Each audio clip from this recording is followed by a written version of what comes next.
अभी आपने सवाल किया कि अगर ये आपको इंसाफ नहीं मिलता तो आप लोगों को इकट्ठे करके डीपीओ ऑफिस का घेराव करेंगे। ऐसा नहीं है, मैं यहाँ अवाम को इकट्ठा करूंगा और आईजी आएगा आपकी अदालत में, आईजी आएगा आपकी अदालत में और फिर यहाँ फैसले होंगे।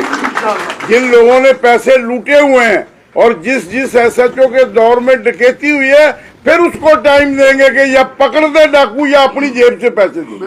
और मैं कह रहा हूँ ये जिसका 32 तोले जेवर गया है, मैं कसम खा के कहता हूँ कि इस सकलैन शाह को मैं खुद पकड़ के इसके पैसे लेके दूंगा, वरना उसको छोड़ूंगा नहीं, जो मर्जी।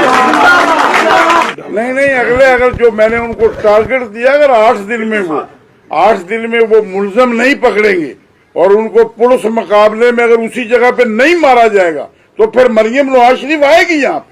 मैं देखूंगा इन पुलिस वालों को क्या, मैं देखूंगा क्या होगा।